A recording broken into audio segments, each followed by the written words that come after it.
மது அருந்துவோர்கள் குடிப்பதோடு அல்லாமல் பொது இடங்களில் காலி பாட்டில்களை கண்டபடி வீசி சென்று விடுகின்றார்கள். ஆற்றங்கரை, குளக்கரைகள், வயல்வெளிகள் மற்றும் மக்கள் வசிக்கும் தெருக்களில் கூட கொஞ்சம் கூட யோசிக்காமல் கண்ணாடி பாட்டில்களை தூக்கி எறிந்து விடுகின்றார்கள்.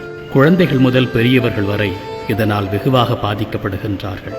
அதுவும் உடைந்து நொறுங்கி கிடக்கின்ற கண்ணாடி துண்டுகள் எத்தனையோ பேரை பாதிக்கின்றது. பொது தெருக்களில் குப்பைகளில் நொறுங்கி கிடக்கின்ற கண்ணாடி பாட்டில்களை கையாளுகின்ற துப்புரவு பணியாளர்களின் நிலையை நினைத்து பாருங்கள்.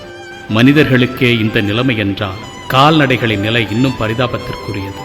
குறிப்பாக வயல்வெளிகளில் குடித்து முடித்து உடைத்தெறியப்படுகின்ற கண்ணாடி துண்டுகள் வாயில்லா ஜீவன்களை வெகுவாக பாதிக்கின்றன.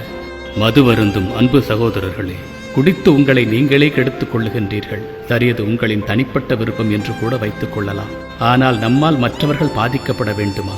அது எவ்வளவு பெரிய தவறு! நம் வீட்டில் கூட குழந்தைகள் இருக்கின்றார்கள். தெருவில் குழந்தைகள் விளையாடும் பொழுது இந்த நொறுங்கிய கண்ணாடி துண்டுகளால் அவர்களும் பாதிக்கப்படுவார்கள் என்று நீங்கள் யோசித்தது கிடையாதா? ஒரு குழந்தையின் காலிலோ கையிலோ கண்ணாடி துண்டுகள் பட்டு காயமடைந்தால் அது நம் குழந்தையாக இருந்தால் மட்டும்தான் நாம் வருத்தப்பட வேண்டுமா? யோசித்து பாருங்கள். தயவு செய்து பொது இடங்களில், நீர்நிலைகளில், ஆறு குளங்களில், பொது சாலைகளில் கண்ணாடி பாட்டில்களை வீசி எறியாதீர்கள். இது ஒரு புறம் இருக்க, திருக்கோயில் குளங்கள் மற்றும் பொது குளங்கள்